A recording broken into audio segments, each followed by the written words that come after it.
Good morning. Today is the 11th of August and we celebrate and honor and remember St. Clare of Assisi, who lived from 1193 to 1253. Clare's family was a rich and noble family, and they wanted her to have a good marriage and tried to get her to marry at age 15, but she did not want to get married. She was so influenced by St. Francis of Assisi that she wanted to join his group. She was an absolutely beautiful girl with long golden hair. Finally, after listening to St. Francis for a few years, at the age of 18, she ran away from home and went down to meet St. Francis, where she had her hair cut off, and he gave her a rough cloak of sackcloth, and she had to trade in her bejeweled belt and given a cord with 3 knots in it to hold it together. Her relatives were not particularly happy that she ran away, and so they came the next day to try to get her to come back, but she clung to the altar, and the more they pulled, the more tightly she held on to the altar, and finally she took off her headpiece there and showed them the shorn hair. All the golden tresses were gone, and they looked at her and left her in disgust.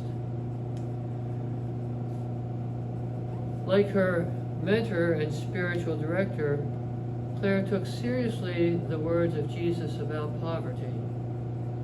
She had to plead to the Pope to grant them the request that neither she nor her sisters, known as the Poor Clares, could be forced to accept anything as their own property. The community, under her leadership, lived a life of true poverty, and they had trust that someone and somehow God will provide for their needs. She served the needs of the poor by actually becoming one of the poor, never owning anything. The Poor Clares lived as in barefoot, they slept on the ground, they ate no meat, and they rarely talked outside of worship. Under the obedience, she accepted the position of abbess of the convent, and she remained so for 47 years. There she served the sick, she waited on tables, she performed other duties, other services, and washed the feet of the nuns.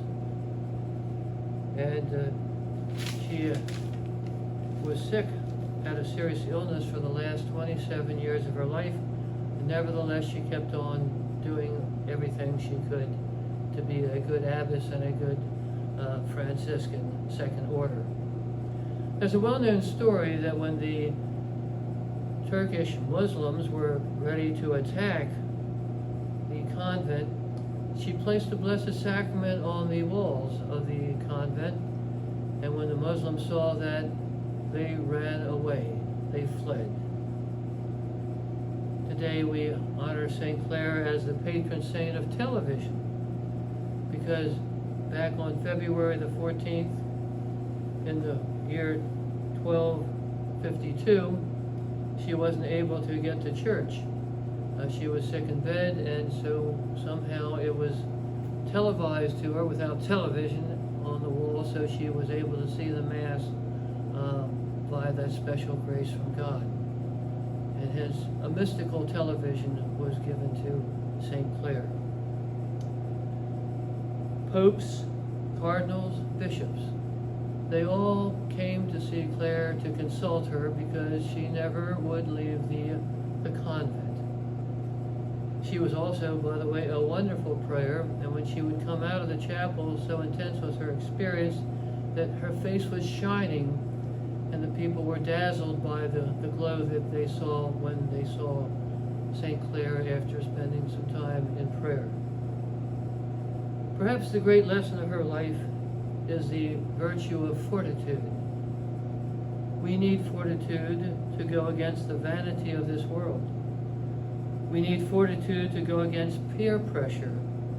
We We need fortitude to go against materialism.